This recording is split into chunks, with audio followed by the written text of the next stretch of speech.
Back when nothing truly mattered and we hadn't had a clue. We fell in to play the game. Nothing would ever be the same. There were times when there was laughter. There were times when there was joy.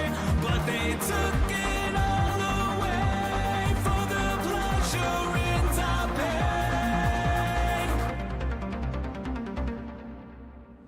Welcome to our new world. Shine a light on everything.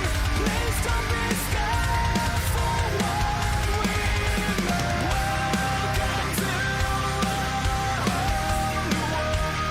All that I tried to hide away from the scars we made. This is your chance to understand we did not design this plan that was built for you.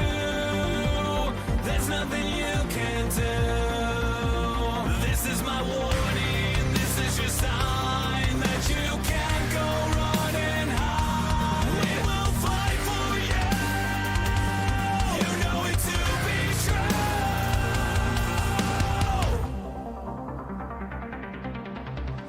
Welcome to our new world. Shine a light on everything.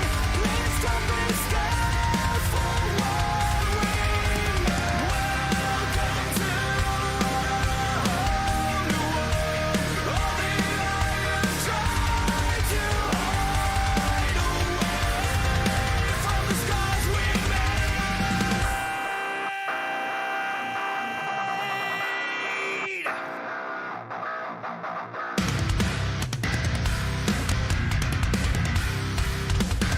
From the scars we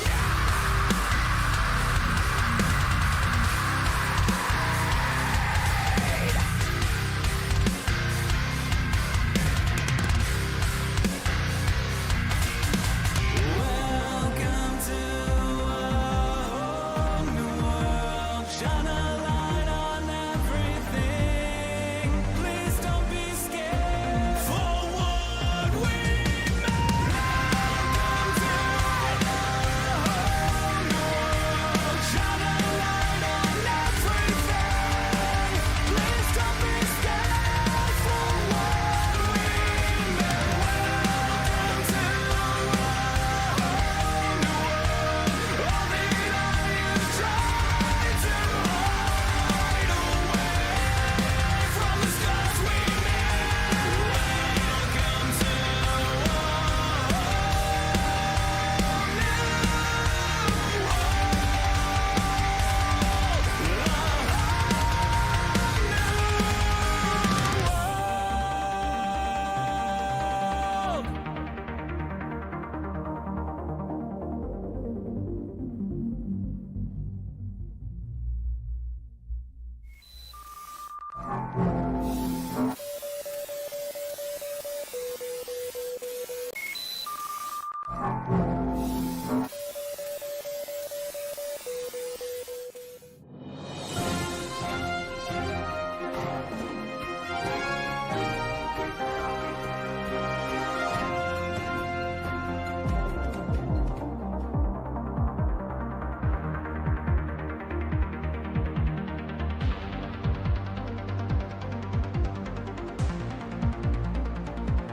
Back when nothing truly mattered and we hadn't had a clue. We fell in to play the game. Nothing would ever be the same. There were times when there was laughter. There were times when there was joy. But they took it all away for the pleasure in our pain. Welcome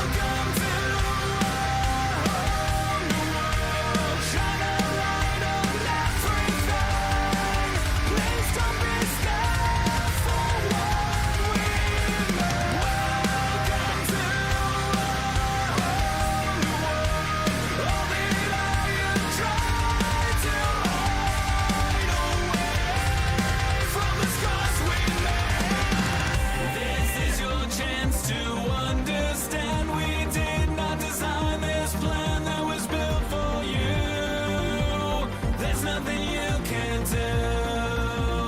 This is my warning, this is your sign that you can't go running high. We will fight for you, you know it to be true.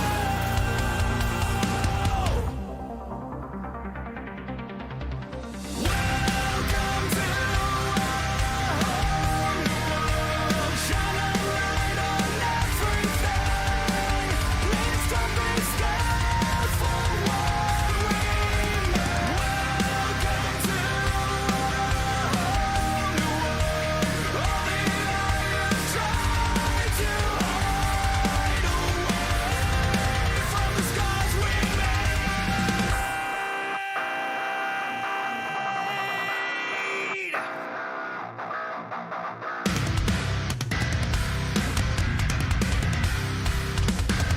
From the scars we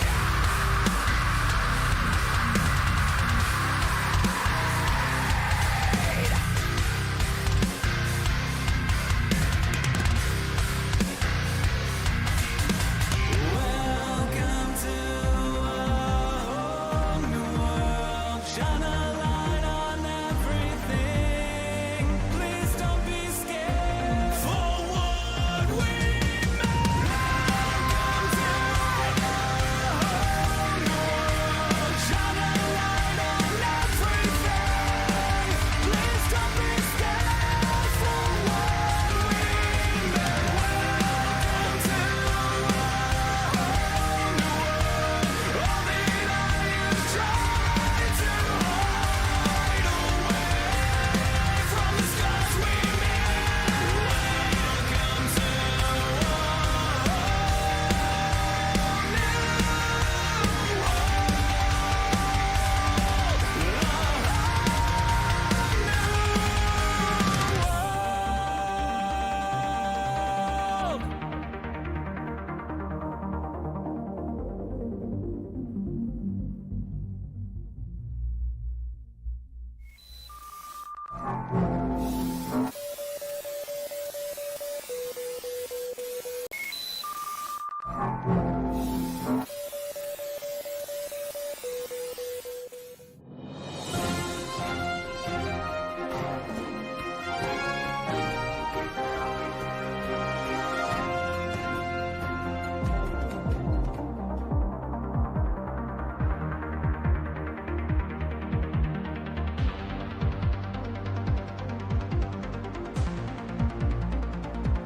back when nothing truly mattered and we hadn't had a clue. We fell in to play the game. Nothing would ever be the same. There were times when there was laughter. There were times when there was joy. But they took it all away for the pleasure in our pain. Welcome to our new world. Shine a light on everything. Please don't be scared for what we made. Welcome to our new world. All the touchscreen and louder to the range. Fuel burns in the glow of the pixel blaze. The rubber moves roll, the fist clenched tight. Your TV lights up the endless night. Fight to fight, we live the speed. Our TV feeds our endless need. Heartbeats round and engines climb. Best broadcast under the virtual sky. Turn the wheel, feel the breakneck roll. Sim racer staring through the thunder soul. Gear shifts crack like a lightning storm. Digital warriors breaking the norm. Turn the wheel, feel the breakneck roll. Sim racer staring through the thunder soul.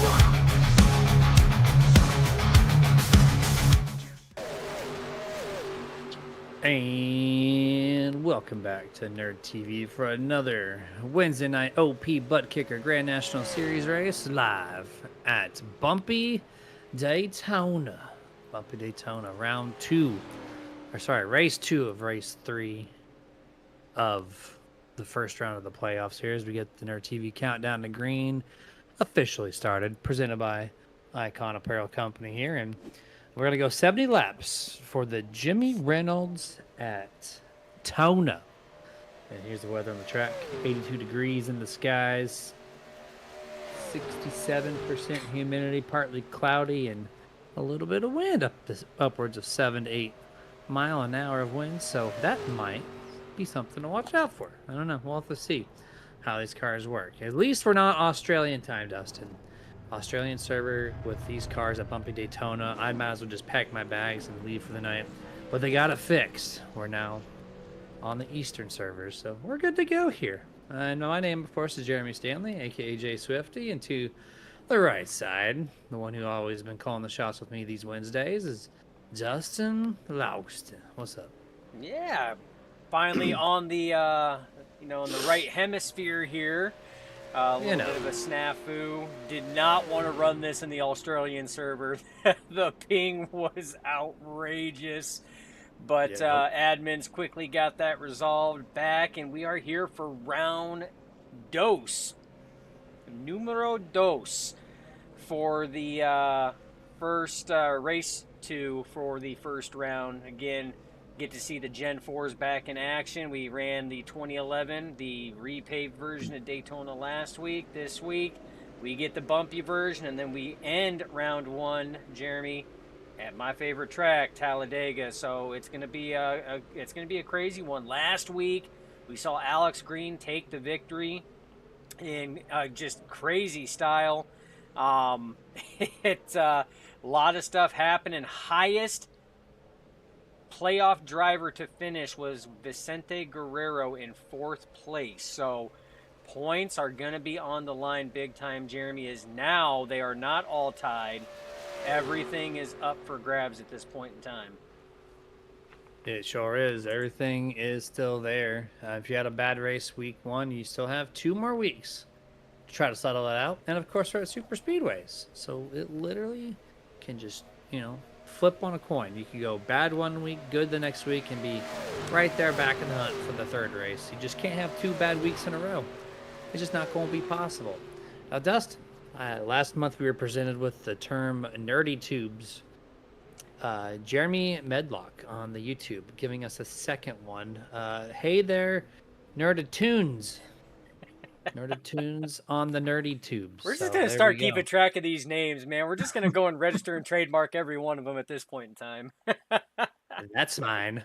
And he also said Bumpy Bobblehead Tona. That's, that is indeed true. Thankfully, we're sitting in our cushiony seats calling this race, not in the cars, because we would be also bobbleheads if we were out there. But we're going qualifying. You know what that means. Cameras off your screen as we go full screen on the track.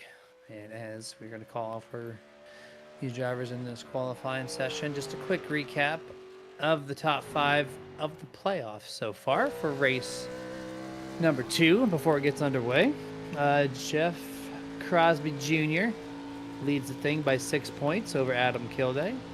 And in 3rd place is Vicente Guerrero. 4th place, Mark Mann, and Jimmy Reynolds currently holds the top 5. Your bubble driver is Gabe Butler. He sits there P8 right now. Anthony English, the first one out. P number 9, separated by 0 points. So I guess you could both say they're perfectly even on that bubble there. Yeah, and both of those drivers did not have the race that they were hoping for last Wednesday. That's why they are in that bubble situation. So both of those drivers, as well as a plethora of other drivers looking to throw last week's race away as a mulligan and come out fresh. But yeah, we are definitely going to be looking and keeping our eyes on those bubble drivers that are close. So Gabe Butler is in 8th, but Sean McCara is only 2 points ahead of Gabe Butler.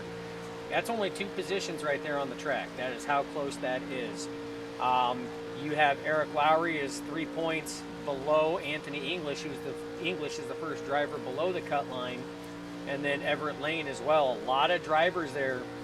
So going from your Anthony English, who's sitting in 9th, all the way down to 16th, is only a 10-point gap, Jeremy. So these drivers are going to be putting it all out on the line.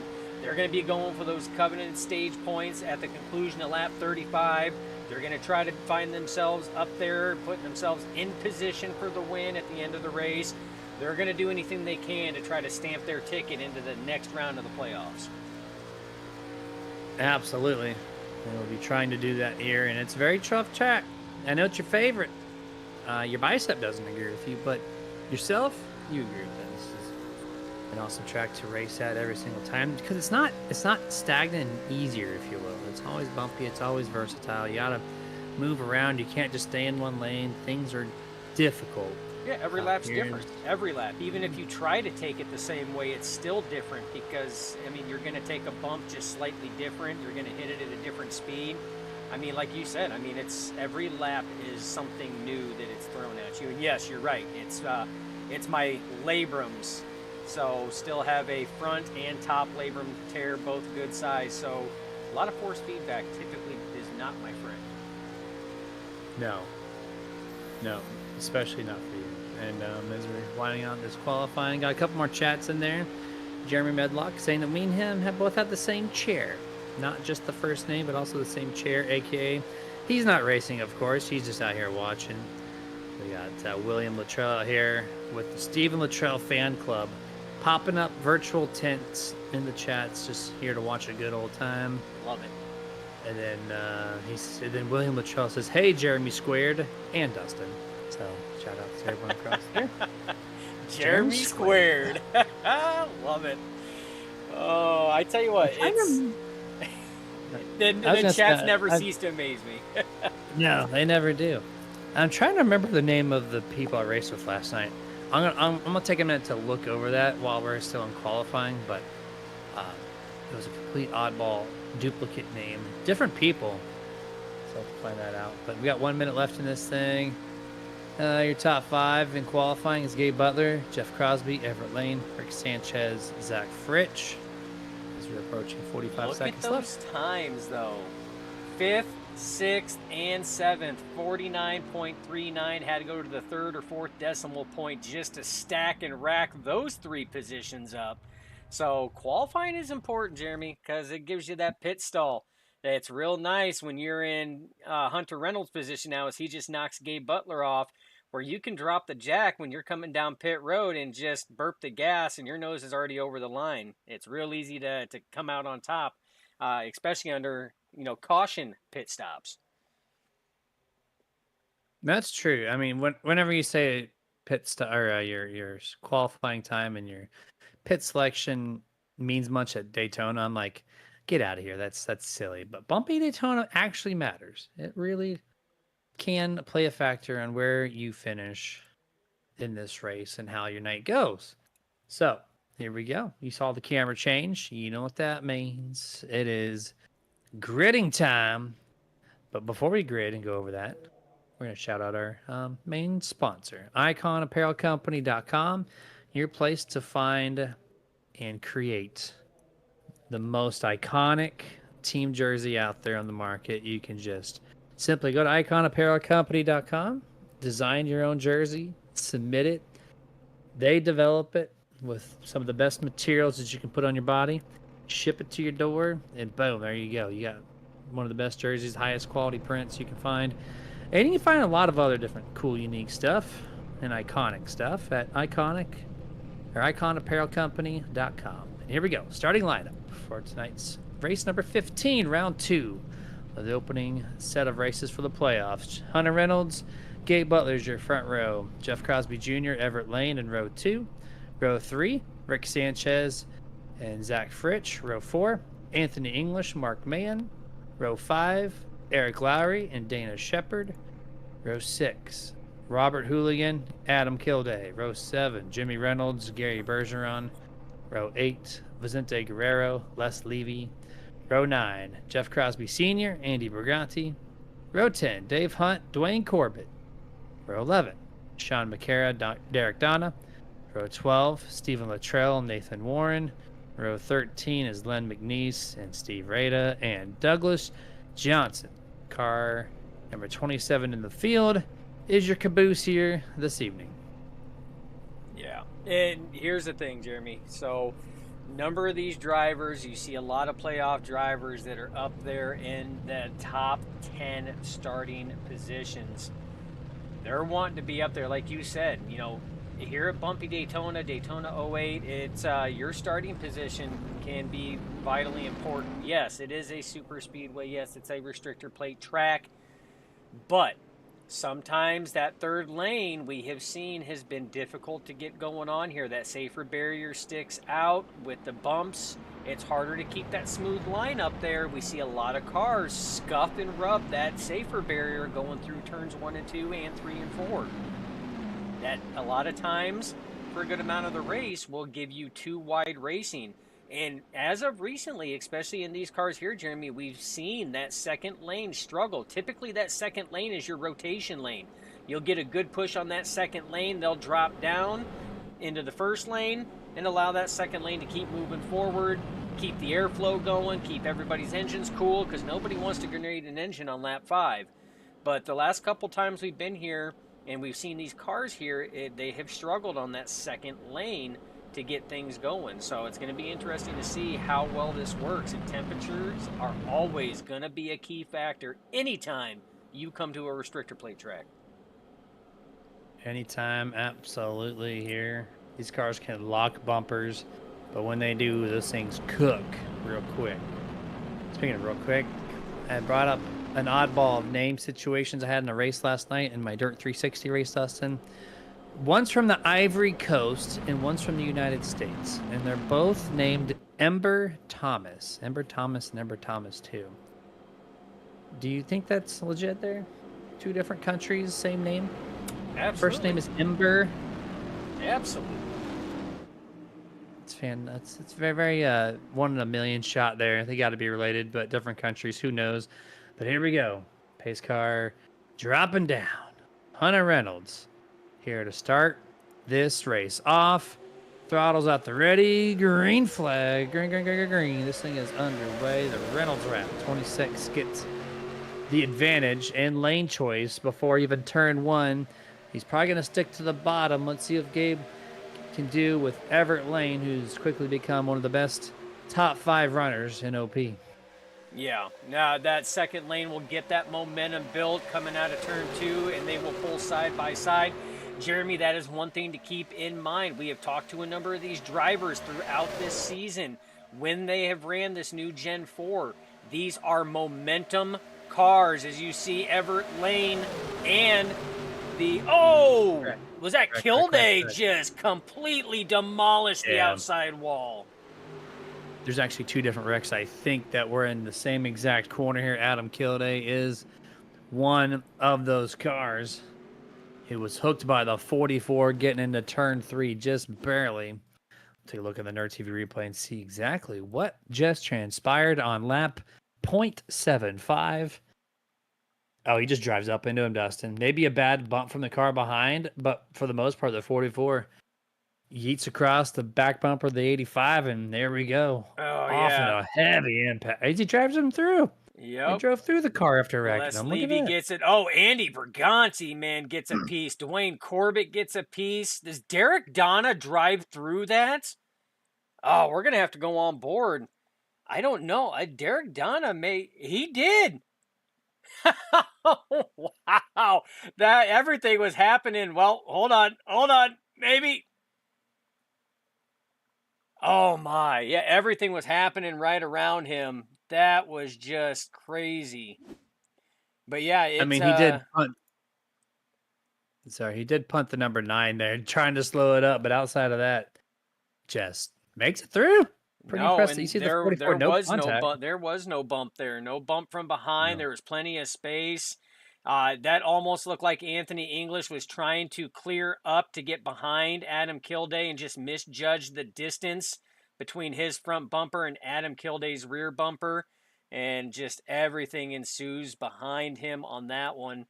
But yeah, we're going to go back. We're going to go on board with Derek Donna on this, because this was everything was just happening all around. Like you said, besides this contact right there, Everything is just happening everywhere around Derek Donna. That reminds, you know, that angle right there just reminded me exactly of our intro video of, you know, driving through the Talladega infield on the front straightaway to avoid all the wrecking cars.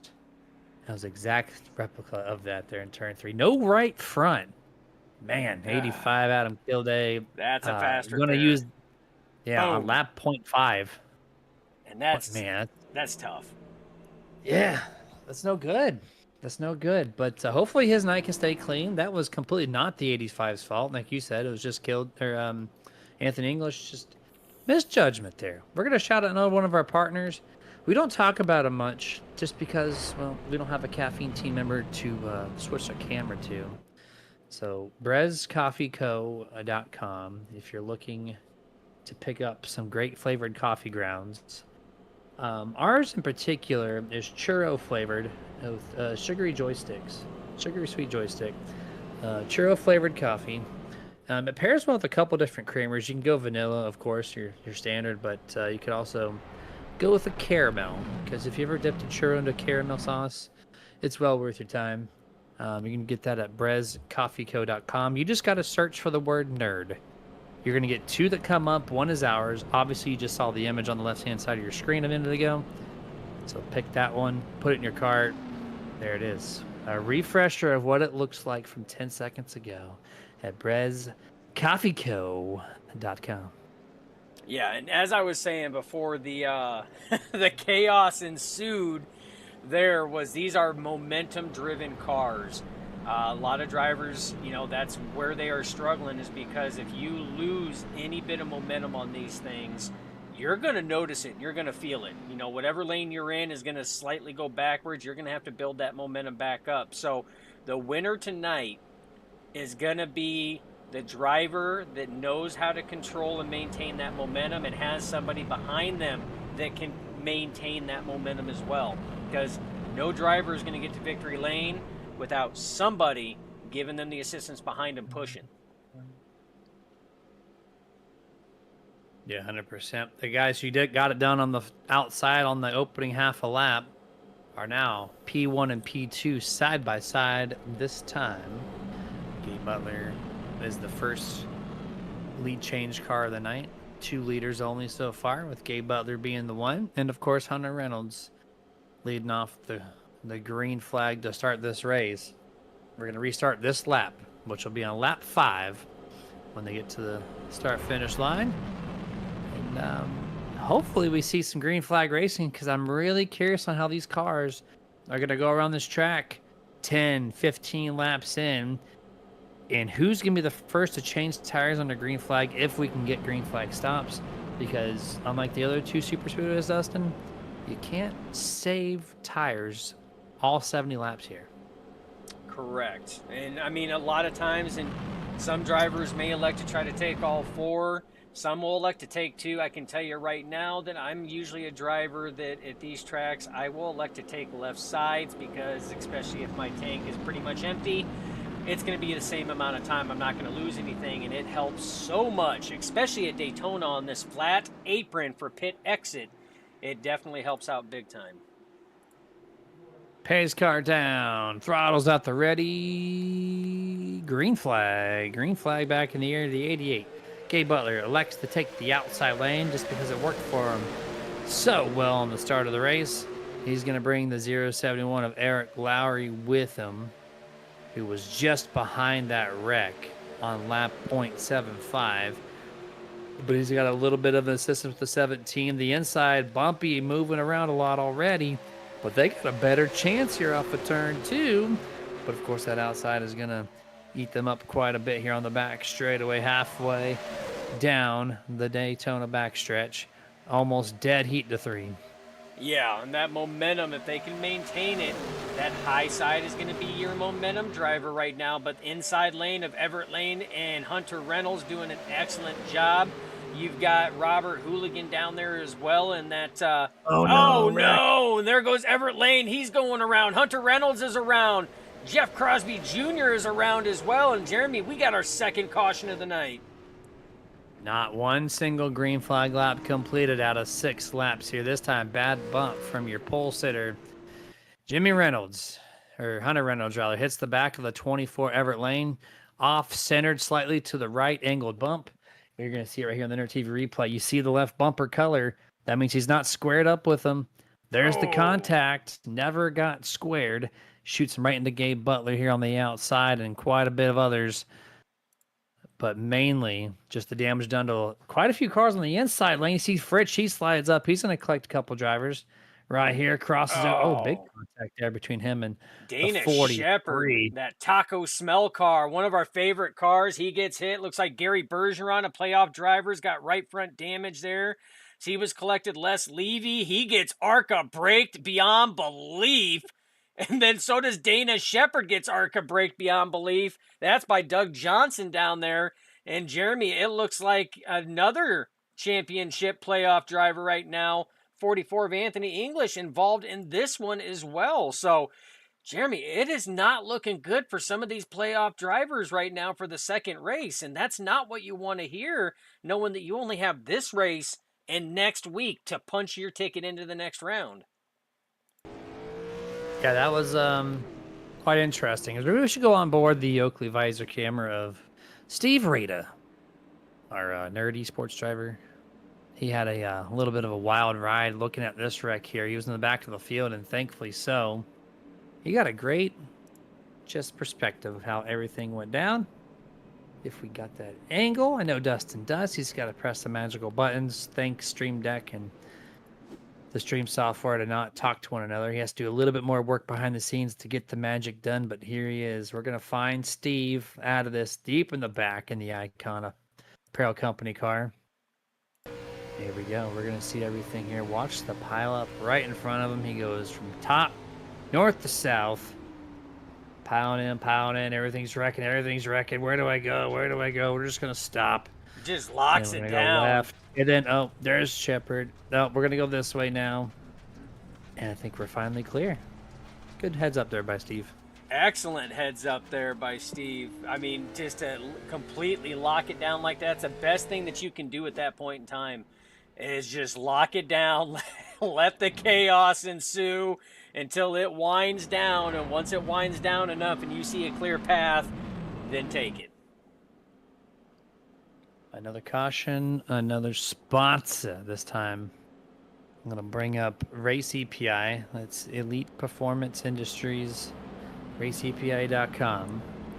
If you're in an open setup league or if you just want to kick some ass in some official open set series, look no place further, or at least at minimum, shop raceepi.com first, because they have some of the most comfortable setups and the fastest. Some setups out there, Dustin, are fast. They're very fast, but they drive like crap. And then you get some that are very, they're fast for a little bit, but they get tied off or loose off in a hurry.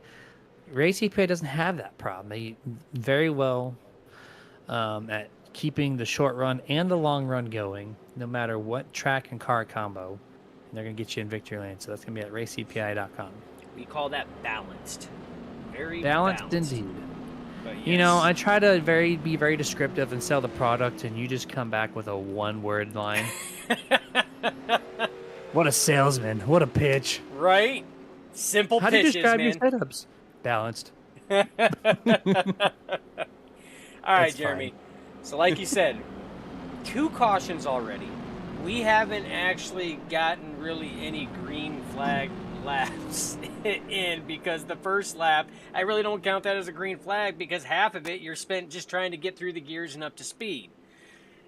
What do these drivers have to do? There's playoff implications on the line. These drivers are going for stage points, they're going for championship points, and we have already torn up a number of cars already, Jeremy, and we're only just over 10 laps in. Well, to answer your question, the 2 cautions that have happened have been silly mistakes. An off-center bump off of turn 4 doesn't make any sense. And then the 44 just completely misjudged him driving up the track into the 85. So they haven't been like true racing incidents. Like they you can describe them as being a racing incident, yes. But like those two mistakes that we've seen so far tonight are not typical to OP, and so I think it's just a little bit of a mental reset. You know what you got to do, just execute to the skill that you have, and I think we're gonna be doing just fine. It's just I don't know what it is.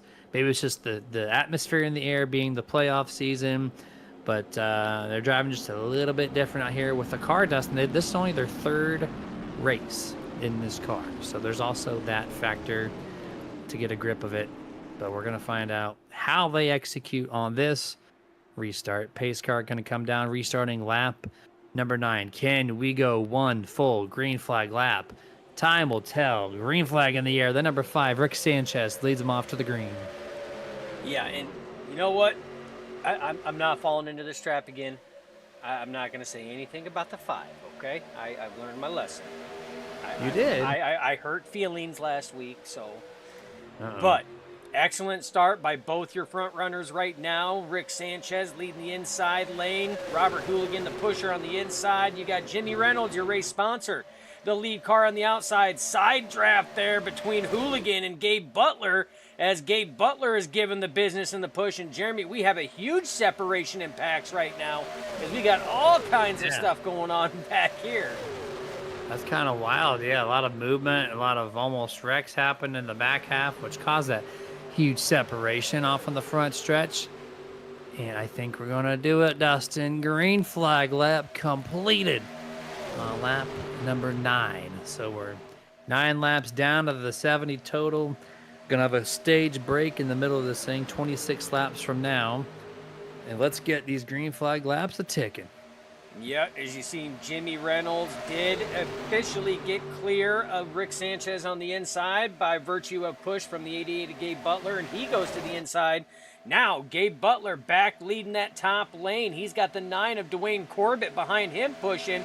Gabe Butler clears. He drops down. Now Dwayne Corbett with the help of the 215 of Derek Donna, who did an excellent job dodging and weaving wrecks earlier. Ironically enough, the only contact he had was between himself and the car he's trying to push up to the lead on that high side, Dwayne Corbett.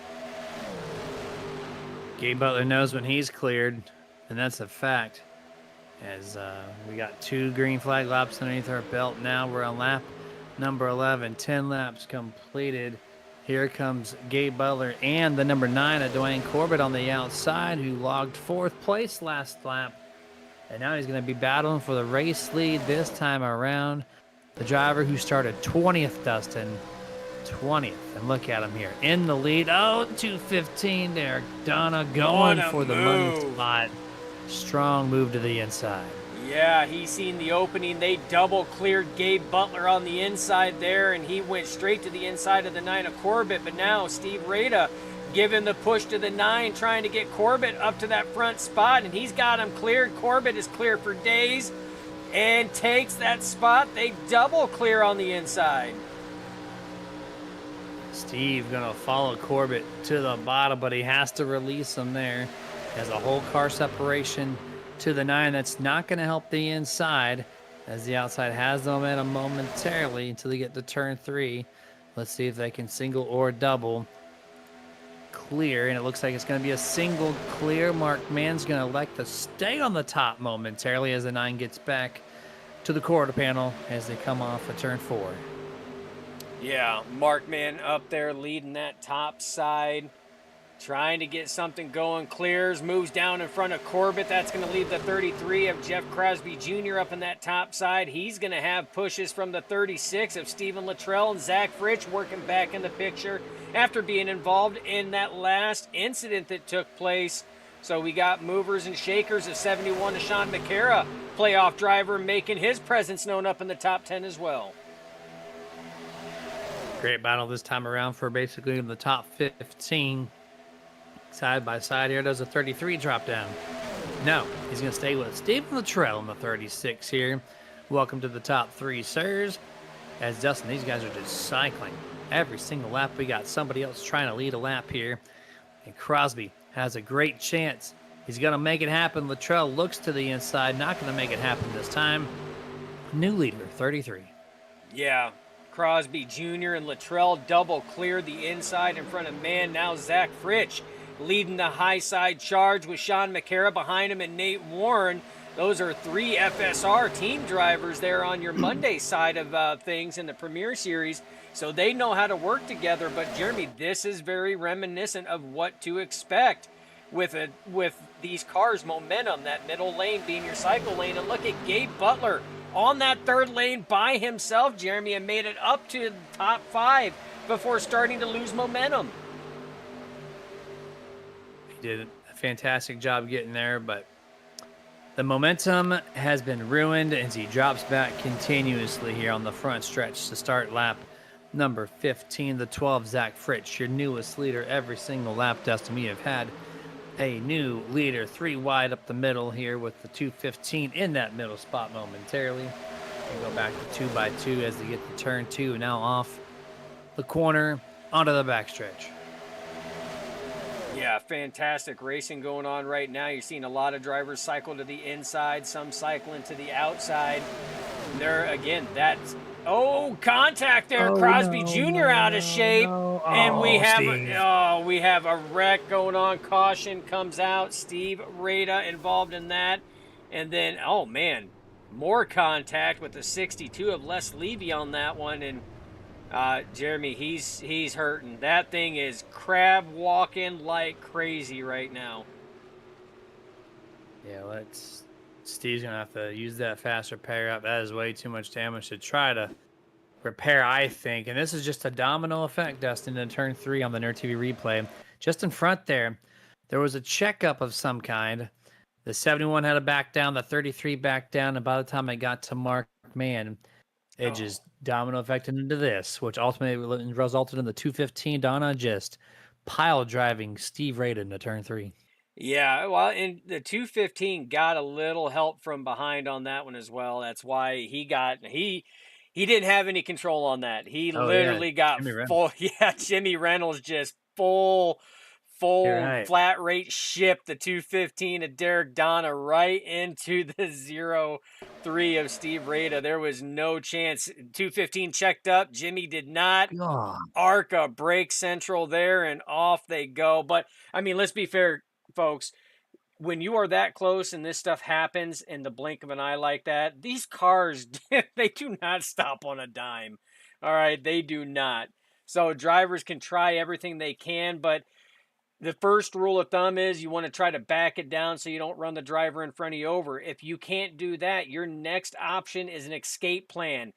Pull, down to the inside, up to the high side so that you are not in the same line as the driver in front of you. Bad thing is, Jimmy Reynolds couldn't do that because he had a car to the high side. There was no escape plan at that point in time, and when it happens in the split second, I mean, you're just along for the ride at that point in time, Jeremy.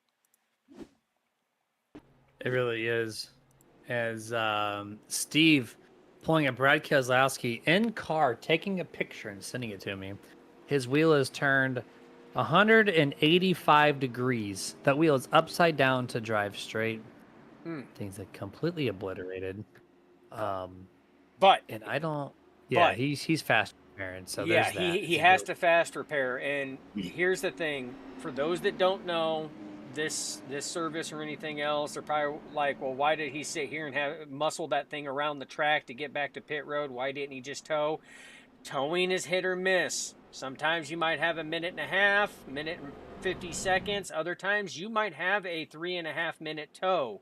So to save himself from going a lap down, he muscled it around to get back to pit road to burn his fast repair.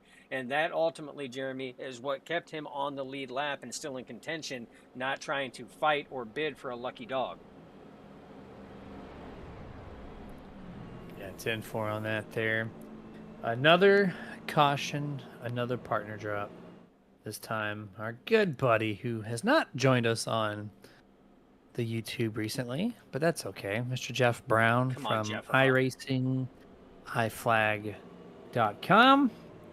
He's got iRacing iFlag, which has been his staple. And then now he's working on iRacing iDash, which is a virtual dash screen that we actually got to help design a little bit there on the graphic side. So that's pretty cool. Beta test. And beta test. And it's working very well at the moment. So I'm kind of happy with it. But the flag unit, It is 64 LEDs in a square shape, and it's encased in a customized 3D printed case, which the person who purchased one of these units gets to choose the color of the filament. Any color. You choose it, he's going to make it. And then also you get a secondary color option, and that is the base. The base that which the case sits in. You can have upwards of 2 different customized logos or numbers, your signature, or blank you, Jeff, whatever you want to put on the base. You just do it, and this unit gives you 30 different iRacing notifications, all in a bright fashion that kind of mounts to your desk, to your roll cage, to whatever you're driving in. It'll tell you everything around you at all the time, and that's at iRacingIFlag.com. Blank you, Jeff. Oh, that's an inside joke. So the nerds, when we get partners and sponsors, we tend to keep them around because we gel and work very well with them. And Jeff from iRacing iFlag, Scott from Icon Apparel, they're some of our longest running partners, and we give each other a hard time all the time like that. So it's a running joke, but Jeff and I don't say hi to each other. We usually, when we join Discord, it's usually F you, Jeff, or F you, Dustin. That's our hi, and then we giggle about it like little schoolgirls, and then we go about our business. It's true. I've been there for those plenty of times, too. Attest to that for you, but Dustin, we're going back to green flag once more. We're starting this race on lap 19, so we're going to have 17 laps between now and stage. Adam Kilday, it's gonna be close, who got obliterated on lap 0.75, is your new race leader, dicing it back up here. Remember, he has 0 fast repairs left, so let's see how this goes. Green flag in the air, him and Sean McCarra into 71 leads the thing to the green. Yeah, there's right there 2 playoff drivers right now leading both lanes. Sean McCarra in the playoffs. Adam Kilday sitting comfortably in second place in points right now, trying to rebound, like you said, from that lap 0.75 incident where he just tried to knock down the outside wall. Doing it, making it look good right now. He's got big pushes from the 36 of Stephen Luttrell. Rick Sanchez giving big pushes to the 71 of Sean McCarra, Jeremy. And it is going to be close and tight on fuel right now. At 17 laps before we get to the stage break, it's going to be super close. Also close as the leader. This one, nope, I take that back. 71 with a great launch with Sanchez on the back bumper, and still continuing the trend of every single lap under green flag, having a lead change. This time for the 8th lead change of the night is going to be Sean McCarra, your 9th different leader overall. Here comes the 85 back on the charge momentarily, but the 5 is going to help this 71 back to the front once more.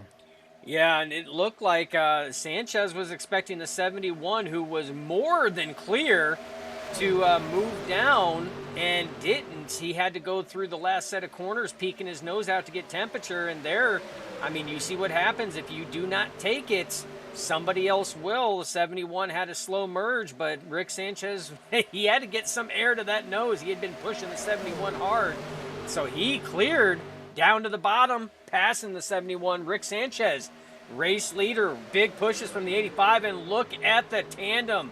Jeremy, we talked about momentum, and if you can get 2 drivers, even 3 drivers together that know how to run together, you can tandem, and you can get some separation between you and the cars behind you. You really can. As for the first time all night, Dustin, we are majority field single file on the inside lane. This is a great time to turn up the tunes and watch these cars go around this track. We'll be right back. Oh, hold on. I take that back. They're going to surprise me with a pit stop right after the green flag. And slight contact, 16:33 or 3 wide, Dustin. I did not expect pit stops right after the restart, but here we go on lap 22. Half the field down pit road. Yeah, well, I told you it was going to be close. I wasn't for sure if they were going to be able to make it, but I was leaning more towards the possibility of possibly not. So that is why everybody was lining up on that inside row, because again, OP rules, you can only pit from that inside lane. You cannot be in the middle or outside and cut down, even if you are clear to make a pit stop. So that's why everybody lined up. But that will be a green flag pit stop. Next group coming in, led by the 36. Stephen Luttrell coming in, Sean McCara coming in as well, and Dwayne Corbett. And you got a number of other drivers coming in. Crosby Sr., Steve Rada coming in for pits. Oh, man. Oh, whoa. Whoa. Where did you come from? Hooligan. What happened to Robert Hooligan? Oh, Steve Rada jacked him up, sent him above the track, and that was Steve Rada's fault. Our esports driver just he came from left frame and went all the way to right frame on that one. Dustin literally said you have to pit from the inside lane, and he chose the 4th lane up to pit. Crosses the track and back into pit road. That was wild. So that's going to be a 40-second hold for unsafe pit entrance. Obviously, not Iverson doesn't know that Steve shipped him up there, but it's okay. We still remain green flag though, and Peter DeBorgia caught me sleeping. He's like, "You're surprised with that pit stop? They forced their way to the bottom." Yeah, you got me. I got no rebuttal.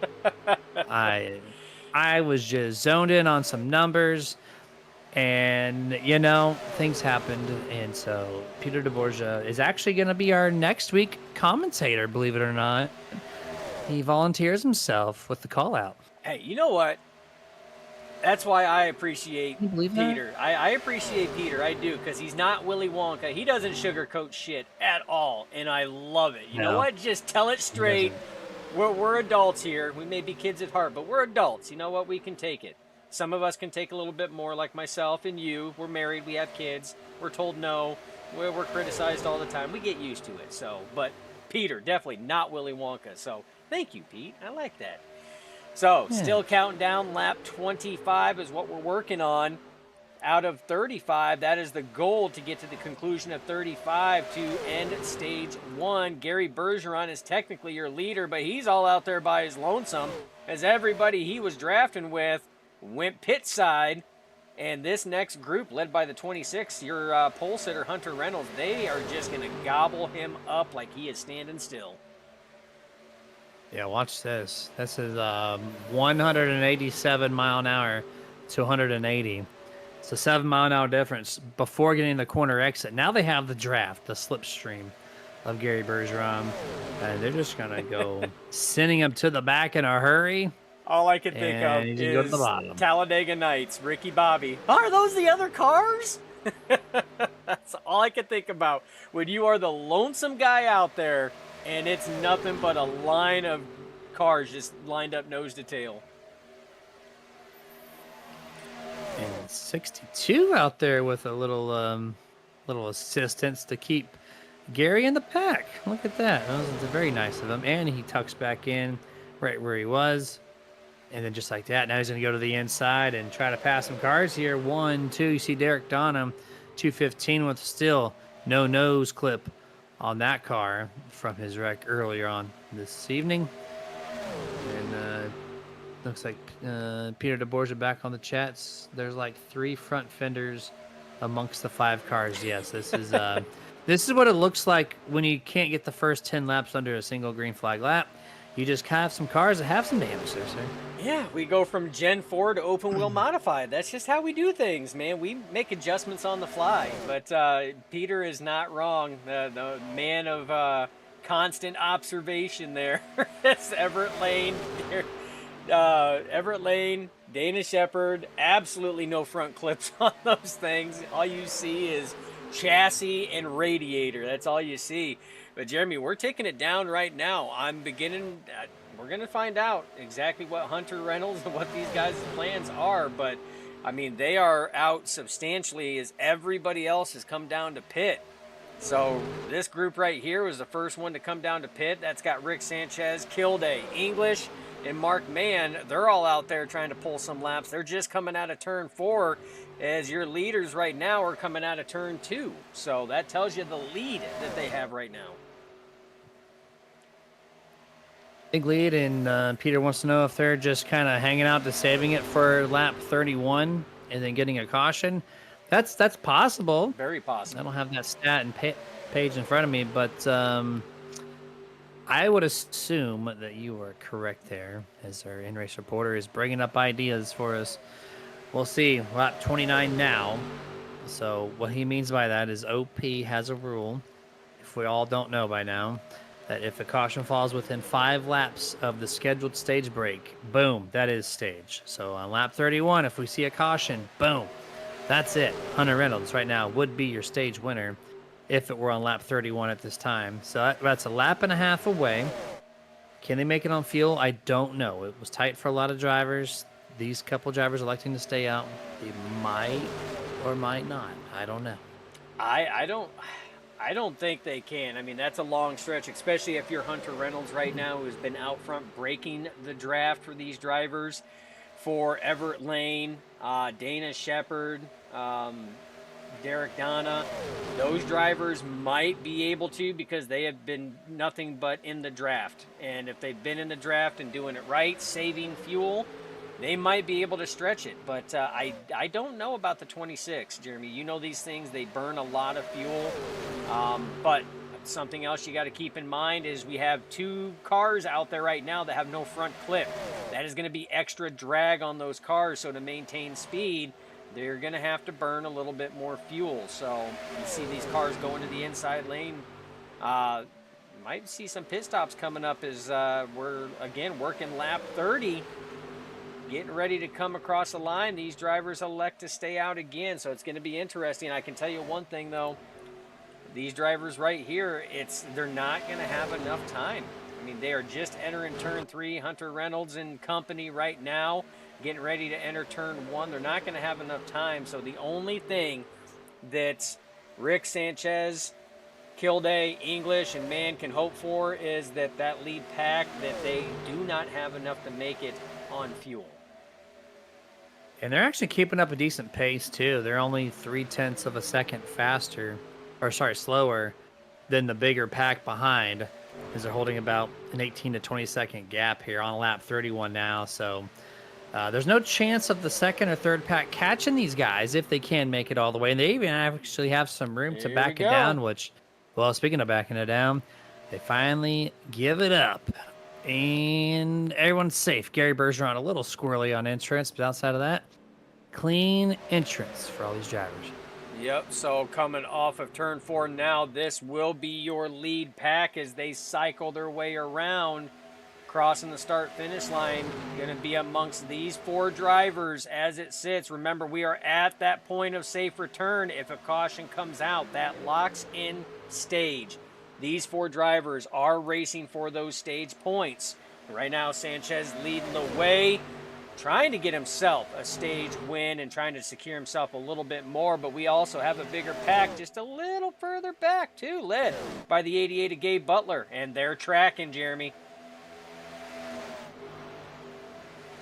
As we had a little bit of a hold on the 26 Hunter Reynolds on his pit stop. It looks like he entered on pit road 81 miles an hour, so Hunter Reynolds 26. Still in pit road, not rolling yet, giving up the race lead and then some. As we're winding down these last couple of laps here to end this thing, as he finally gets rolling off of pit road. Your new race leader this time around, 2 laps to go before stage, Rick Sanchez in car number 5. Yeah, as we're riding on board with the 88 of Gabe Butler, you see those 4 lead drivers up there right now. That is what this pack is trying to do. But Jeremy, those 4 drivers up there, they know this pack is bigger, and they're doing exactly what they need to do. Stay in line. We are going to maximize what we can right now. Let's, try it. If we've got enough gappage coming out of, in the apex of 3 and 4 or coming out of 4, then let's duke it out. But let's make sure that these points stay between us 4 drivers, and that's exactly what they're doing. They got a 2.5 second gap. They got plenty of time to just hang tight for these 4 cars. Lap 34. So they're going to complete this lap, and they're going to complete the next lap. And then at 36, they will toss the stage yellow. It's most likely going to be one of these 4 drivers that actually gain 0.3 over 5th, 6th and 7th and 8th for that matter. So who's going to break out of line first? Can Kilday go from wrecked before lap 1 was completed to winning stage? Can the 5 of Sanchez, who's been up front all race long, can he just hang on to it? Or does Mark Mann come in there and sneak one in? Now, again, every one of these drivers is in excellent position right now. You talked about Kilday has already burned his fast repair. He was wiped out on lap 0.75 of the race. We know Anthony English has been collected and involved in a couple incidents. This is it. This is the white flag lap as they work their way around. Jeremy, the other pack, no chance to catch him in this one. But like you said, do they stay in line? Or does Kilday try to make a move? Does English go with Kilday? Who's going to sit here and go with who? How are we going to do this? They work their way through turns 3 and 4 right now, coming off of turn 4, coming to the end of stage 1. And your stage 1 winner is going to be the 5 of Rick Sanchez. No movement in the top 4, and not a single soul wanted to change position. As the yellow flag is officially out, marks Rick Sanchez stage winner. So as these cars get wound down, they're going to find pit road once more. We're going to take it to picture-in-picture commercial break for the first time. And then when we get about 1.5 laps remaining, we're going to bring in Rick Sanchez for his interview. We'll be right back.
Hey, can you do me a favor? I'm really hungry, but I'm trapped in here, and I dropped my last piece of boozy jerky on the floor. I can't reach it. Would you mind grabbing me a bag of the most tender, flavorful, booze-infused jerky on the planet? I promise I'll pay you back. I mean, I'd eat my piece, but I can't reach it. Oh, actually, I got it. Oh, it's so good. It's so tender, so flavorful. You should really pick yourself up a bag. But if you do, you can't eat it in here. Now, this is my spot. I own this spot. Boozy Jerky, the original booze-infused beef jerky with a pair. Now available.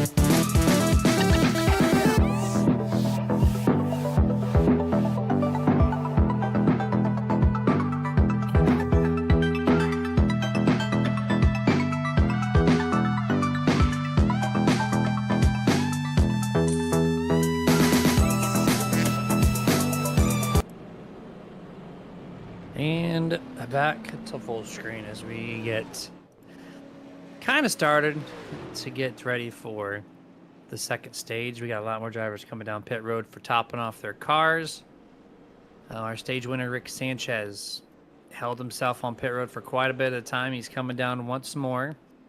I'm gonna be the nice guy. I'm gonna wait for him to hit the pit stall, and then I will bring him in for his question.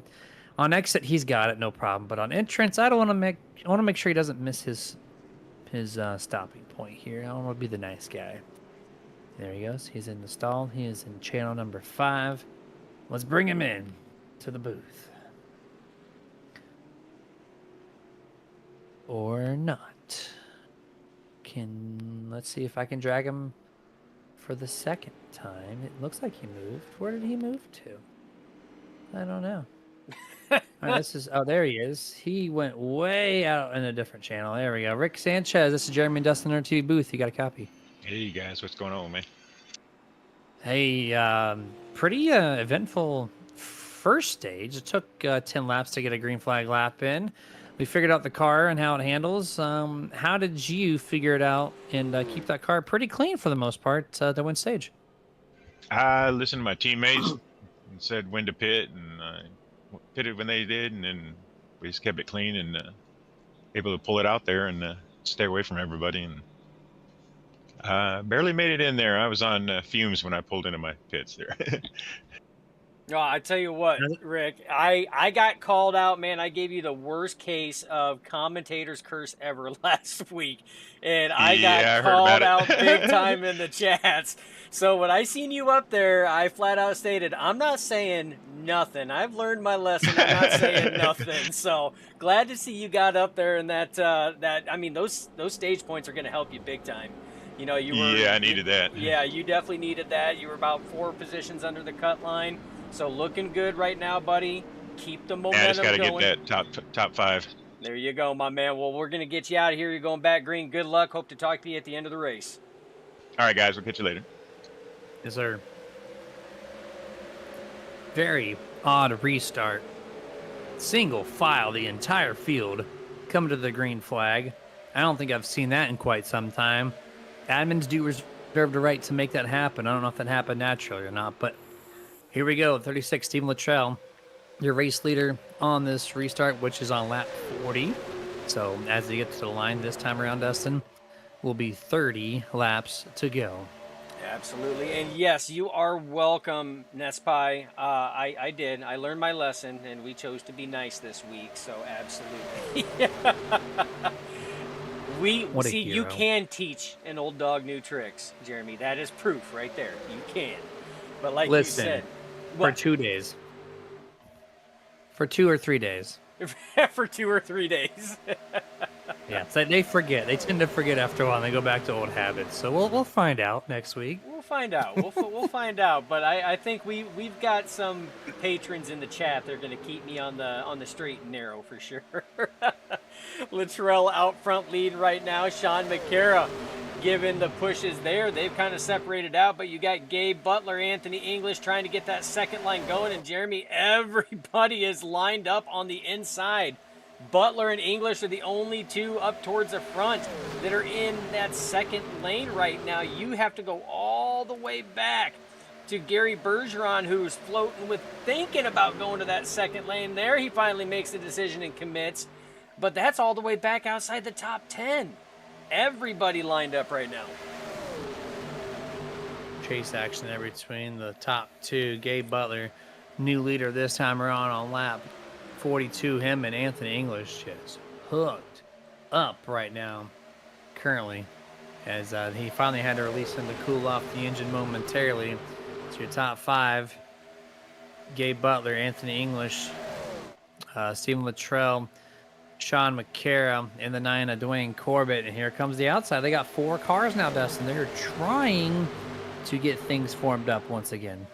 Yeah, trying to get some momentum going. Remember, these are very momentum-driven cars right now. Gary Bergeron leading this pack on that high side. He's got Len McNeese behind him. Rick Sanchez, your Stage 1 winner, who, well, was up there and then decided to switch lanes, went from midtown to downtown. But now Eric Lowry is up there, so 3 cars in that top side. As, again, these cars are just looking to try to tick laps. Remember, there's a lot of drivers that are points racing right now. They're just trying to get themselves in positions. We are going to have pit stops coming up as well. They cannot make it to the end. So that is also in the back of the minds of the drivers trying to get that planned. And you heard it from Rick Sanchez. He listened to his teammates on when to pit. Pitting choice and timing is very valuable. So, you know what? When it comes down to it, that's the best kind of thing to have. I think this is a beautiful time now to segue to what I tried to do earlier. Turn up the tunes, listen to the cars, not our voices. We'll be back here in a few.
And that was Turn Up the Tunes. Now our voices are back here, resuming this race on lap 48 of Schedule 70. 23 laps to go. Your current top 5, all single file. It's Eric Lowry, Len McNeese, Stephen Luttrell, Gary Bergeron, and Gabe Butler. As we got some drivers merging off of pit road.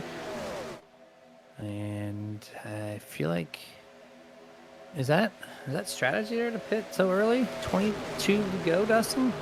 Can we go that far? No, not going to be able to go that far. They're going to have Why to so many pit. people pit? Yeah, they're going to have to pit again. Yeah, it's tough, but like I I guess said, you can- I mean, if you look at your top 5, Jeremy, there's only one playoff driver in that top 5 as it sits right now. That's the driver of the 84, Len McNeese. But you look just a little further back, as it sits, and you're going to have, Gabe Butler is in there as well, Gary Bergeron as well. So McNeese is the only one that has the P next to his name. Lowry is a playoff driver as well. Let me rephrase that. Lowry, McNeese, Bergeron, and Butler, 4 playoff drivers in the top 5. I had talked about earlier about getting yourself in position to gain those coveted points with only 1 race left, that being next week. Yeah, 10-4 on that. Next week will be the end of the first round of the playoffs here, which should be at Talladega, I believe. That's how we chose this schedule. And this will be the final car also for the new Gen 4s. Contact! No! Big Mark one Man, going into 1. Dwayne Corbett involved on this one on lap 50. And that's going to be a simple turn in the turn number 1. It's going to set this thing off for a decent-sized wreck here. Just bad bump, getting right into corner entry, one of the worst places to bump at any super speedway. Just you have weight transfer, you have aerodynamic deficiencies, and the 04 barely grazes that bumper and full ships them. Yeah, it was, again, just close proximity, off-center bump. That was just going to hook. You see Crosby Jr., Briganti.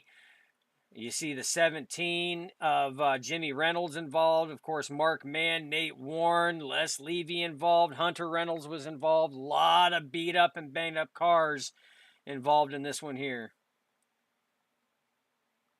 Yeah, absolutely. 5, 6, 7 cars. I know the 9 Corvette's got a lot of left front damage. That thing is bowed out so bad. As we get a view of our, oh man, Rick Sanchez. Stage winner, heavy contact squared to the grill area. You have to make sure the radiator is not going to be busted. That's going to be at least a couple minute repair, I would imagine, to car number 5. Yeah, but I mean, definitely repairable. I mean, for sure, compared to a lot of the other drivers that were involved in that, a lot of heavy damage to a lot of these guys right now, Jeremy. So, and some of these guys had already burnt their fast repair once. So the question is how many of these cars still have that fasty left in pit road, and how many are still going to be in contention as we're winding these laps down, Jeremy, coming to the conclusion of race number 2 of round number 1 of your ButtKicker Grand National Series playoffs. Pit road here. They're going to go 2 more laps. Kick to our last, or one of our last pictures, Dustin. We'll be right back here shortly.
Hey, can you do me a favor?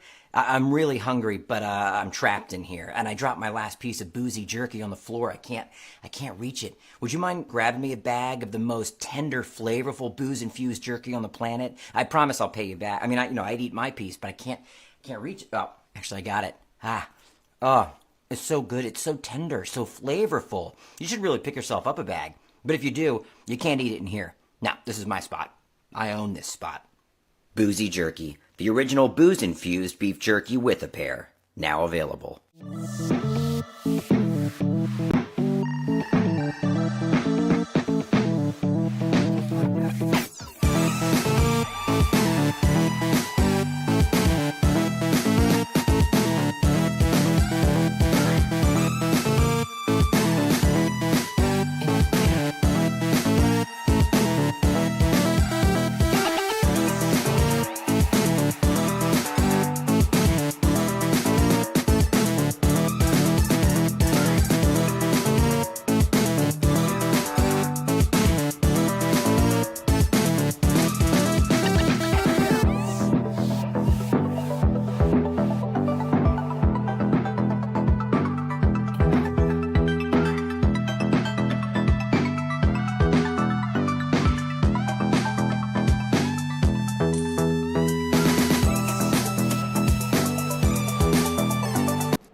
Back to full screen, which means it's time for green flag racing once more. Going to happen on lap 54.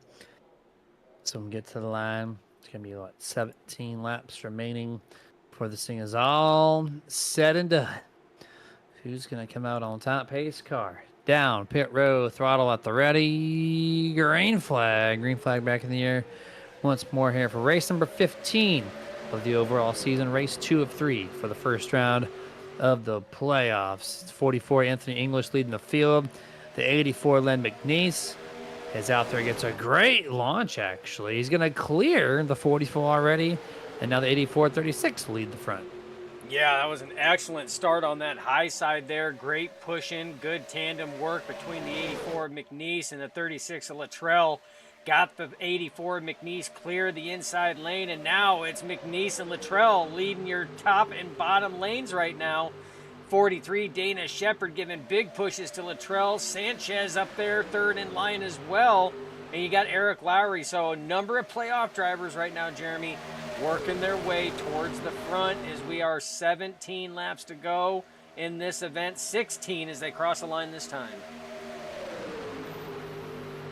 Does belong to the 84. Len McNeese gets a pretty good shot there by Anthony English in the trial, but it shipped him really far low. Able to hang on to it as he's bumper locked to the 84 down. Turn 2 on the back stretch, moves out to the outside.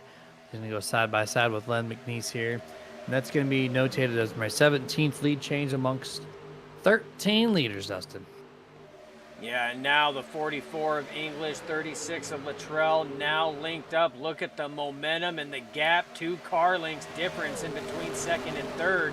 That will close up just by virtue of the draft poll, but that just goes to show you that if timed right, momentum can carry big time. That's something that drivers need to keep in check and in mind as they're coming around that track, that final time during the white flag, coming to that checker flag.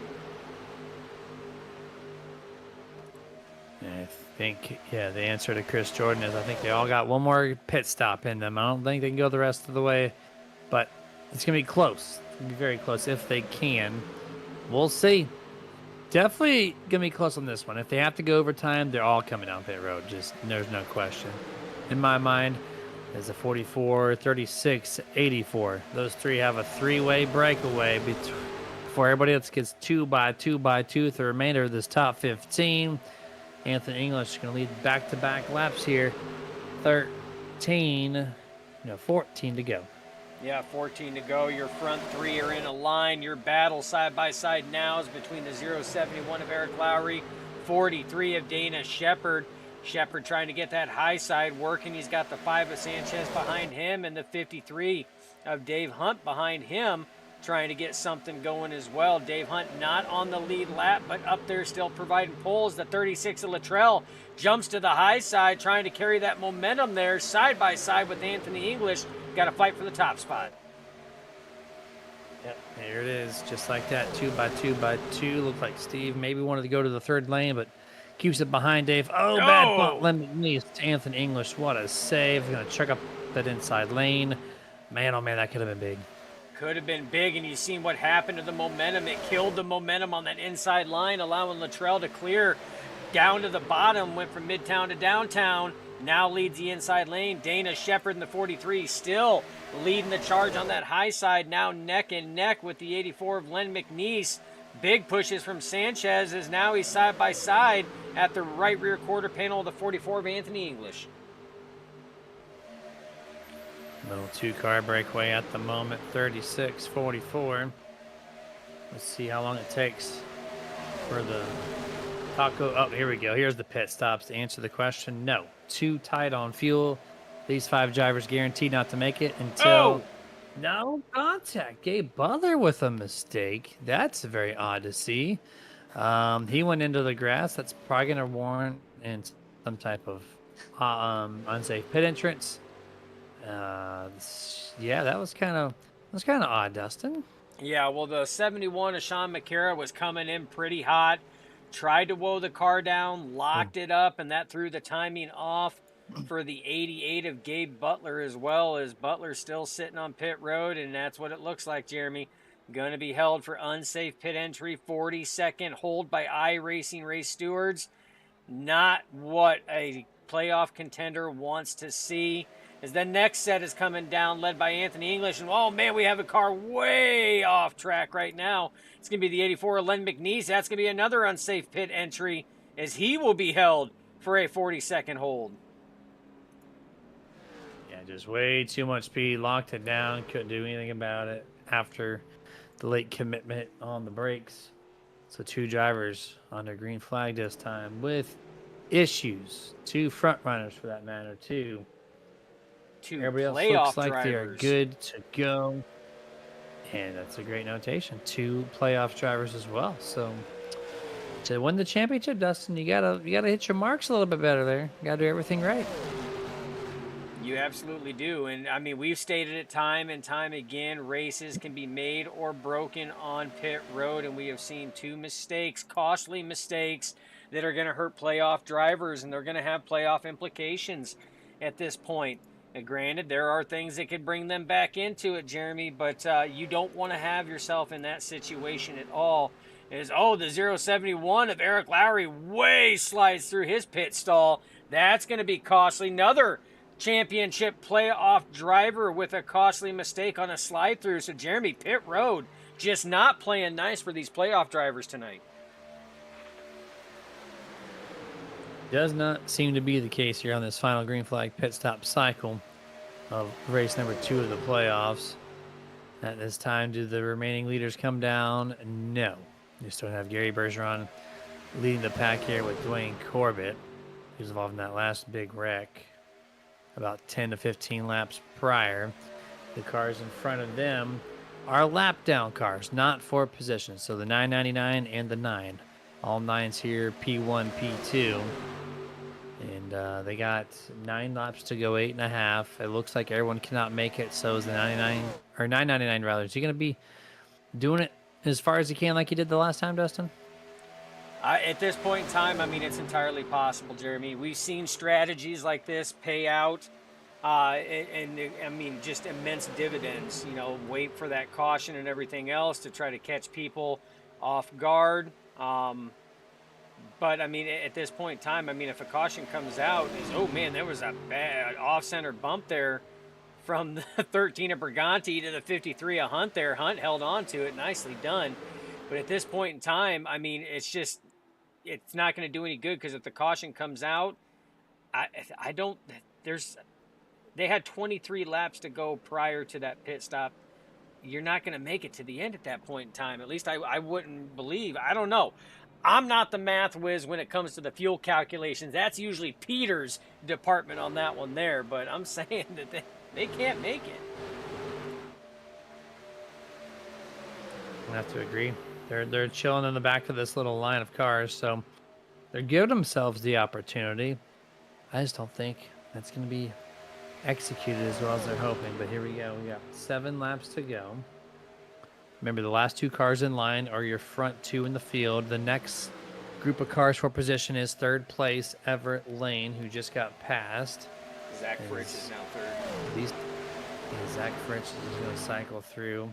There he's in off the corner now with the 5 of Rick Sanchez. But yeah, that's going to be your next car back, which is about, what, 30? Yeah, about 30 seconds back. So, I mean, could you imagine if the Gary Bergeron and Dwayne Corbett just went maybe like 60% throttle the rest of the way? Do you think maybe they had a chance? I mean, it's at this point in time, if 30 they seconds is a big gap. it's a big gap, but if they hadn't been on fuel conservation and fuel saving mode way before now, it's already too late at this point in time. I mean, for what they need to do and what they needed to save, they needed to be saving it right when they got off a pit road and start planning like that. I know that for a fact. I've seen Peter DeVorjian do that a number of times. Wreck. We're staying green. Oh, there's the caution. Caution is out on lap 65. So scratch that, as we saw. At least I did. Dave Hunt spinning in turn number 2. Not sure what started this one off.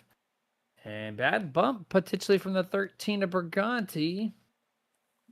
Let's see here, bumpy turns. Oh, off center and then just bumper hooks them. That's exactly what happened right in front of your leaders. And it was just 2 laps ago that the 13 gave an off center bump like that the 53 of Dave Hunt, his car just did not like, but he was able to hold on to it. But Jeremy, in this situation, there's no holding on to that. When you're going through the corner like that, off center bump and a bumper lock on top of it, that lead car is going around. Yeah, bumpy Daytona. Oh, there's my minimal goodness, to the Everett tires Lane. anyways. Whoa, Everett Lane, what a miss. You want to talk about a pucker moment and a half? Oh, my goodness. That was just ridiculous. Full speed, because you've got to appreciate the driver reaction time on this one. He's going low. He's like, I'm going to go high, and then he's coming back up, and nope, okay, I'm going low. All right.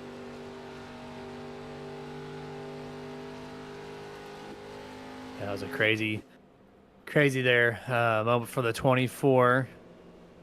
As that could have just completely ruined his day, but he is the first car 1 lap down as well. So he might be getting the wave around. Thankfully, he missed it. He might be eligible. We'll see here. As at least the top 2 are coming down. No, Dwayne Corbett, Dustin, did not pit. Imagine that.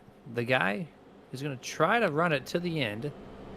And here comes Everett Lane. He's going to take his potential wave around. He's hesitating on it.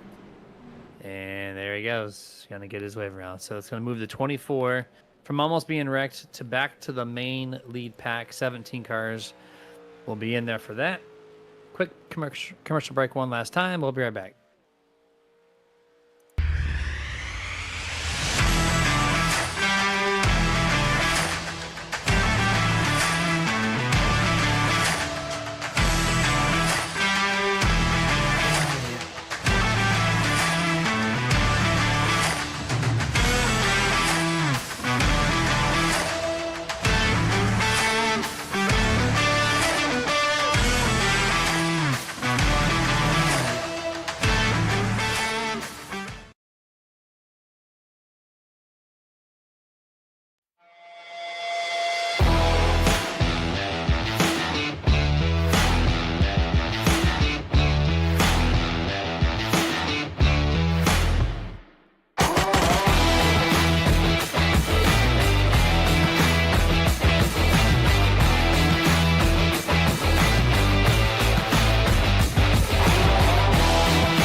Hey, can you do me a favor?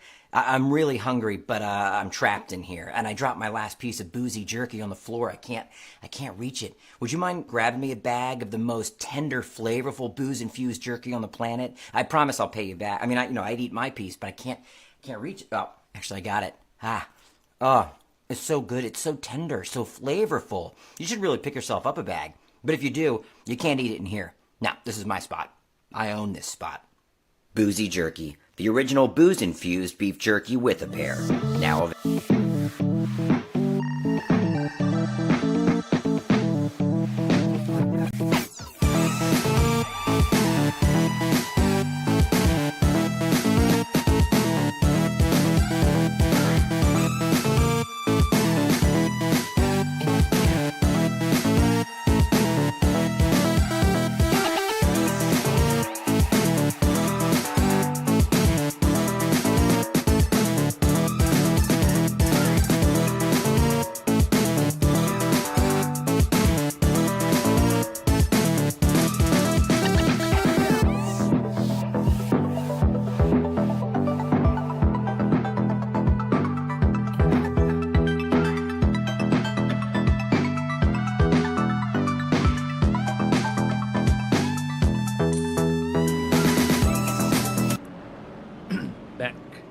Back to full screen here, as we have 2 laps to go for an undesignated green-white checkered. It is exactly lap 68 to 69. So here we go. Green flag is out. This thing is underway. Can the 9 make it on fuel? Our esports driver, Steve Rada, says no. He's going to be a lap short, but he stayed out. So the 9, Dustin, is going to risk it all here for 2 laps.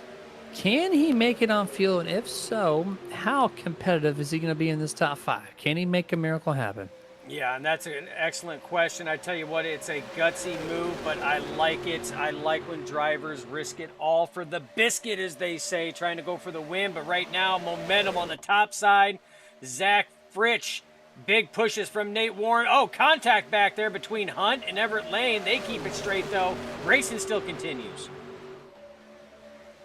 The 9 full sending it here. He still has a chance. He's in the lead car in this pack. If he, I don't know, man. He's got air on the nose, not a car pushing him, or, trailing him. But here we go. White.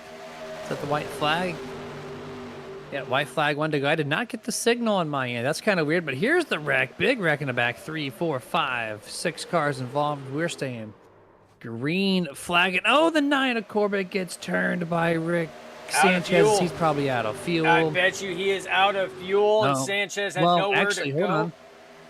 Race is still. We'll look at that. We'll look at that later. Race is still going on down the backstretch. Nate Warren, big move to the inside. Zach Fritsch stays in the center. McCara, big pushing right now. McCara drops down to the bottom side. Now Fritsch locked to the top side. Is he going to have the help from the 17? Of Jimmy Reynolds right now. Fritsch in the middle. McCara down low, coming to the line. Who's it going to be? Zach Fritsch wins at Daytona. Man, what a race to the end there between those guys up front. I thought the 71 was going to have it, but he didn't have the help that Zach Fritsch did, with Jimmy Reynolds hooked up right to his back bumper, getting the 12 to victory lane and blocking him into the second round. Amazing feeling to punch your ticket into the next round. And Jeremy, that moves Zach Fritsch from 16th in points in the playoffs, dead last, to instantly locked into round 2. That's got to be an amazing feeling. Yep, from being very worrisome to no worries going into next week. As you can tell by the burnout, he's excited, and there's your call out. You will be tagged in the post race for that bump, even though you were going crazy in the infield. That is a-okay, as he burns it down in the grass here with some buddies on the front straightaway. Look at all these Ford Tauruses is burning it down. Here's the unofficial results, by the way, of tonight's 15th race of the whole season. Zach Fritsch, Sean McCara, Jimmy Reynolds. Talking to us here in the post race as the 71 is just give him some bumper tag. It's complete. And there's the There's the unofficial results. You got Nate Warren and Dirk Sanchez is to round out your top got five. that And you have top five Vicente he was Guerrero, wanting to Jeff get. Crosby. He did. He got it just by a niche, but able to make it happen. So good job there from car number 5. Adam Kilday 8th. Steve Rada in the top 10 and 9th. Dana Shepard is in 10th. 11 through 20 is Stephen Luttrell, Everett Lane, Dwayne Corbett, Andy Briganti, Eric Lowry, Gary Bergeron, Jeff Crosby Sr.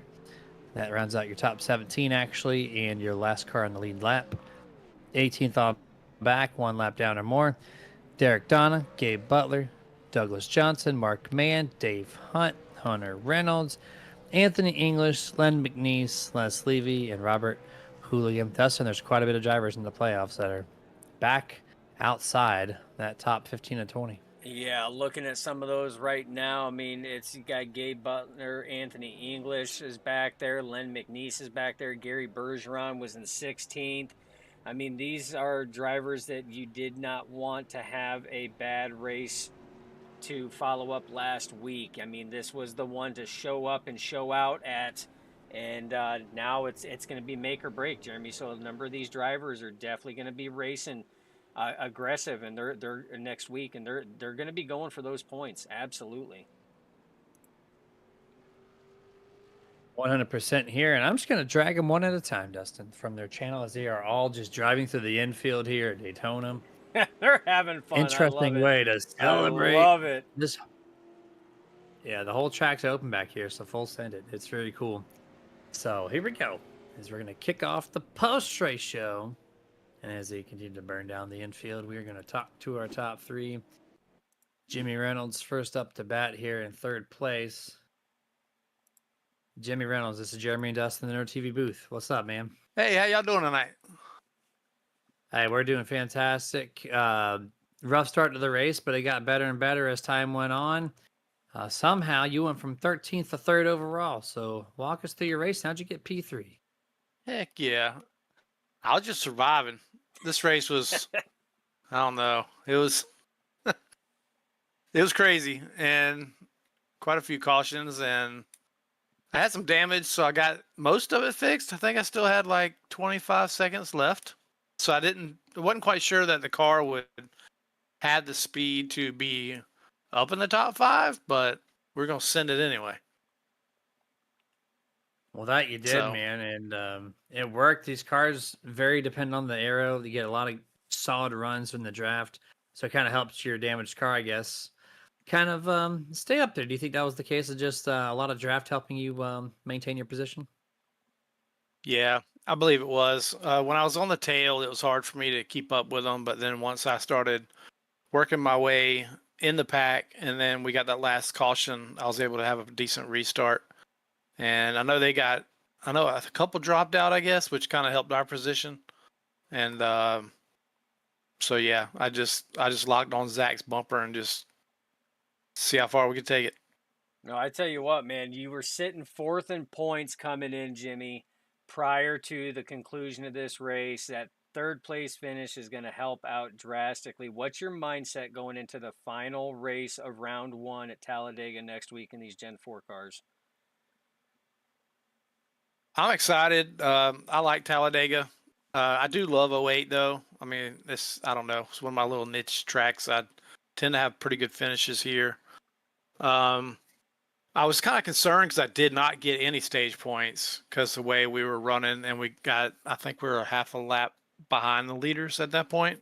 So I was kind of bummed about that, but I'm stoked about the 3rd place finish. And yeah, I'm excited. I'm excited for next week.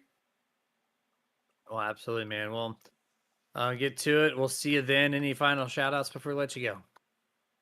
Appreciate y'all for broadcasting. Appreciate the admins for doing everything they do to keep the league running.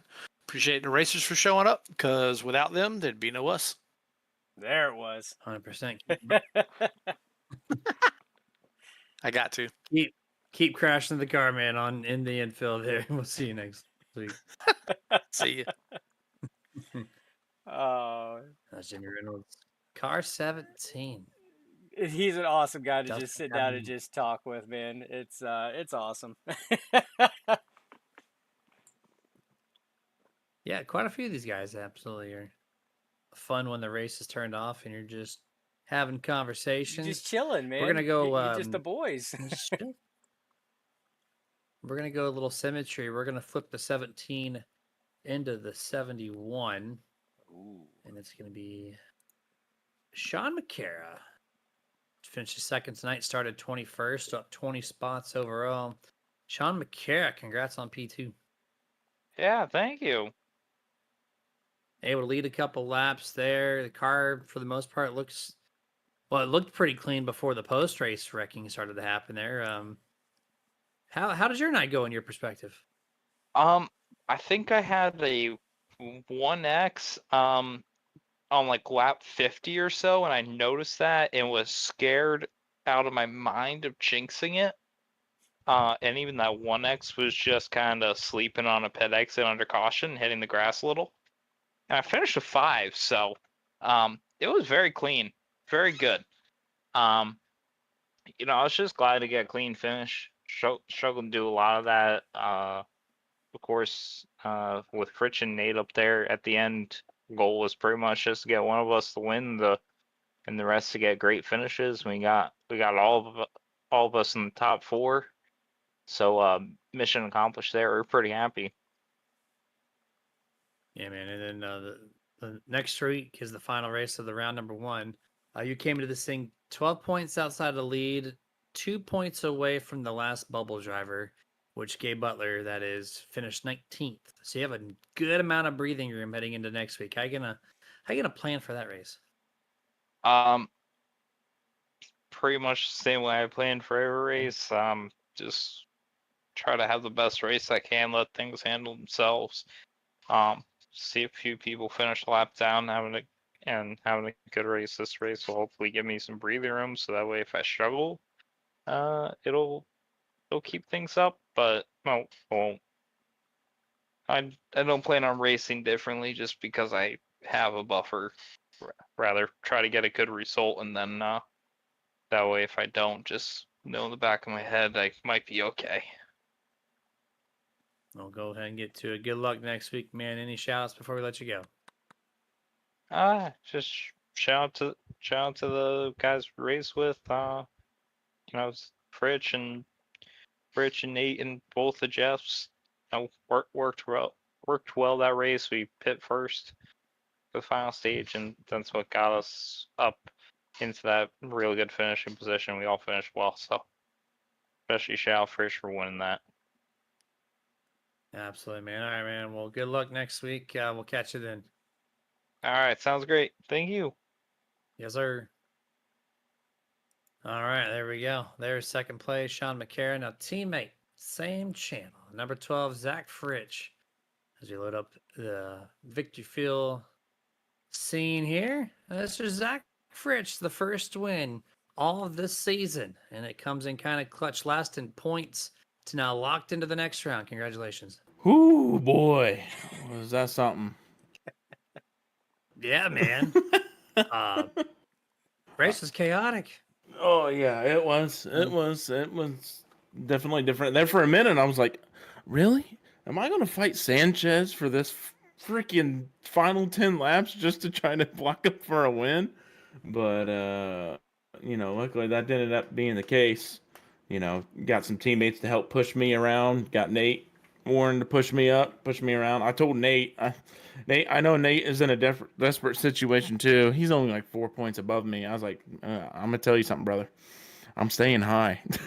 I was like, you're gonna have to go down or do something because I am not moving from this spot.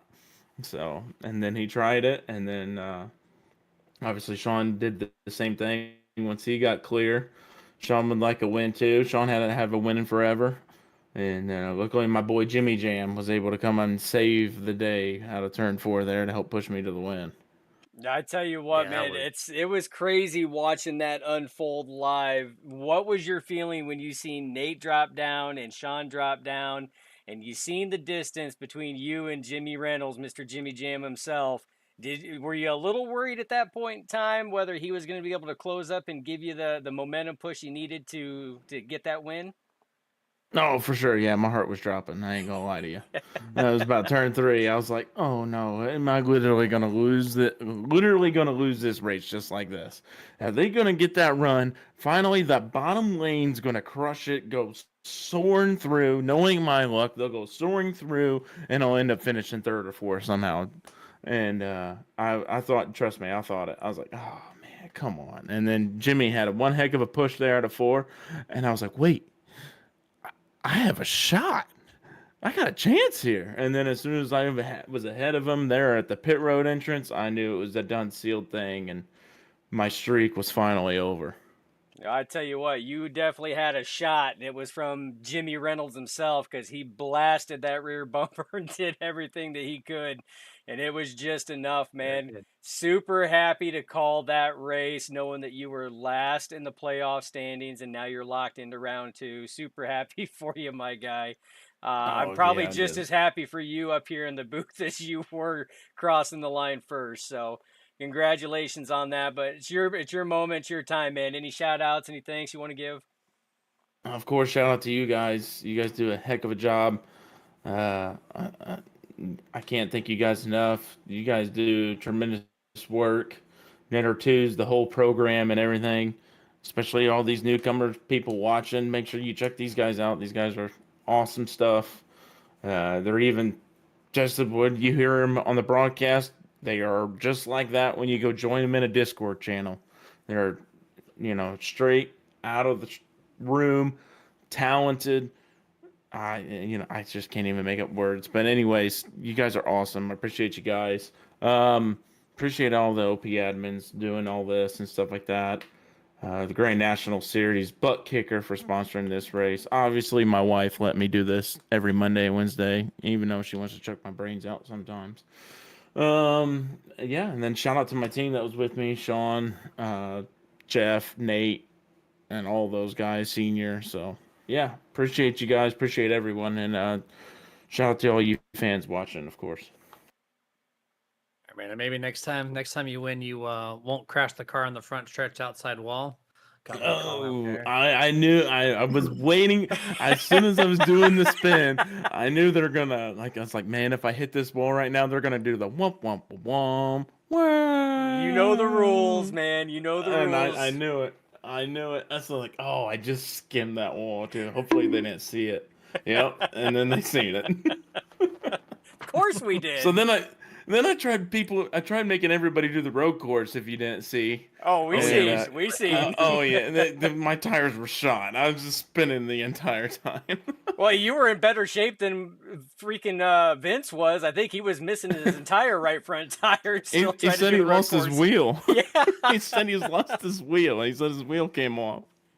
Oh my god! But I tell you what, man, So, go into next week, Talladega. You know you're locked in. I know you're gonna go out there and give her hell anyway, because that's just how you are, and I wouldn't expect anything less. But I know that you're gonna go in knowing that there's a whole lot less stress now. It's just all about fun for that one race until the start of round 2.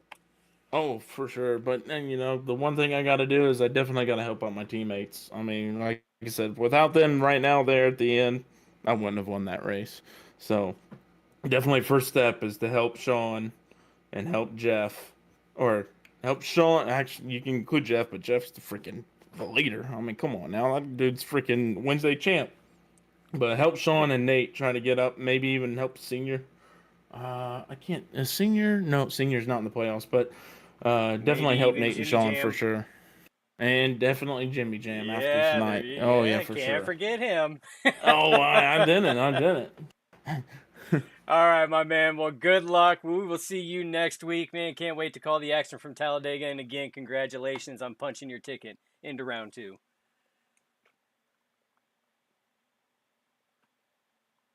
That was Zach Fridge, driver the number 12, winning the race for the first time in I love interviewing that 2025, guy. Season 2. Absolutely.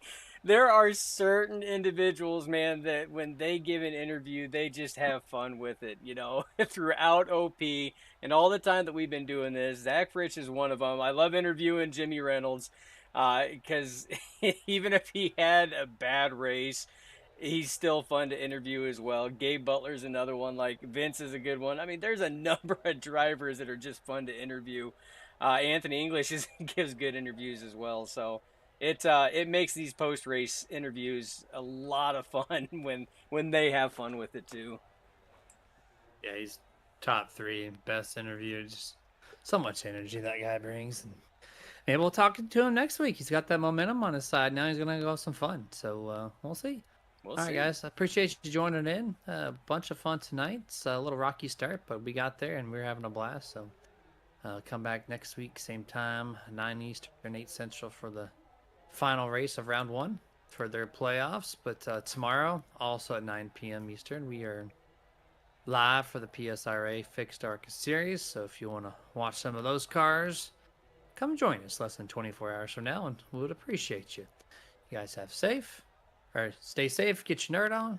Dustin, what you got for him? And as always, it's not goodbye. It's just till next time. Stay nerdy.